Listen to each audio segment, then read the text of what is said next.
तो अब एक ऐसा मौसम आने जा रहा है जब गले के नीचे से पानी के उतरते ही शरीर के अंदर की आंतें कहती हैं कि एक हीटर अंदर ही भेज दो, हम पानी खुद ही गर्म कर लेंगे। लेकिन अगर पॉजिटिव सोचा जाए, सकारात्मक सोचा जाए, तो ये मान लीजिए ना कि भगवान ने नवंबर के महीने से लेके मार्च के महीने तक को हर एक घर के कमरे को एसी वाला कमरा बना दिया। मतलब कि हर एक घर एसी वाला घर, बस एसी दिखाई नहीं देता है, ठंडक ही ठंडक दिखाई देता है। इसलिए कितना भी सकारात्मक सोच लो, कितना भी पॉजिटिव सोच लो, लेकिन 2 चुटकी ठंडी बूंदों की झंझनाहट तुम क्या जानो रमेश बाबू।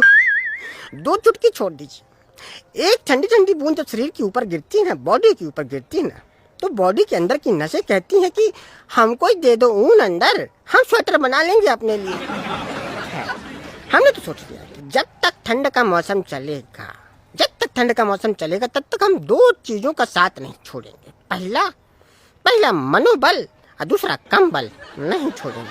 और बात रही जहाँ तक कि नहाने की, तो बड़े बुजुर्ग ने हमारे यहाँ कहा है कि देखो बेटा, मन है ना, जो मन वो सैनिटाइज होना चाहिए बस। बाकी शरीर का क्या है, तन का क्या है, वहाँ चाहे मैल जमा हो या मलाई, क्या फर्क पड़ता है। लंबी इनिंग्स के लिए चाहिए अच्छा फाउंडेशन, बिल्कुल SBI के होम लोन्स की तरह।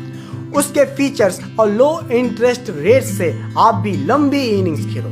खैर, हमारे यहाँ तो टेम्परेचर पता है 15 डिग्री से लेके 5 डिग्री के बीच तक होता है।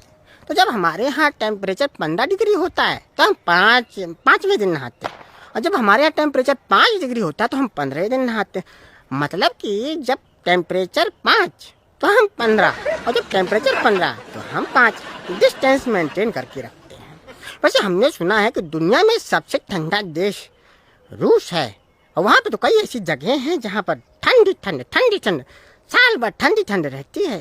तो वहाँ के लोगों को तो एक फ़ायदा भी होगा कि वहाँ जब किसी के यहाँ शादी होती होगी तो खाना वेस्ट नहीं जाता होगा। मान लीजिए यहाँ पर फ्रिज नहीं है, लेकिन ठंडक तो ऑटोमेटिकली नेचर ने दे रखी है। ऑटोमेटिक मतलब ऑटो वाला फ्रिज दे रखा है। अब हमारे यहाँ तो जब शादी होती है तो किसी के यहाँ मान लीजिए फ्रिज नहीं है, लेकिन रसगुल्ले बच चुके हैं, तो किसी को देने का मन नहीं है, फिर भी मन ना हो तो भी पूरे गाँव में बंटवाने पड़ते हैं।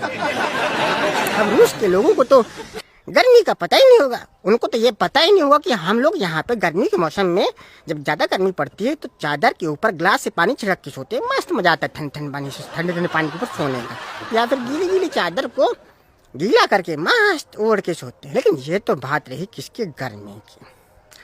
अब बात मौसम मतलब कि ठंडी की चल रही है, तो ठंडे के मौसम में तो अगर हमारा बच चले तो हम 3-4 कोयलों को अंगारा बना के बिस्तर में डाल दें।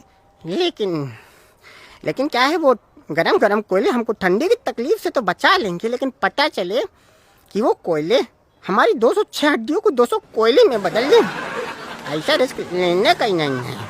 खैर, पूरे ठंडी के मौसम में हम अपनी बॉडी के अंदर मतलब कि सबसे अंदर बनियान पहनते हैं, उसके बाद इनर पहनते हैं, फिर उसके बाद स्वेटर पहनते हैं, फिर उसके बाद आपर पहनते हैं। मतलब कि छाती के द्वार से ठंड क्या बुलेट भी अंदर नहीं घुस सकती है।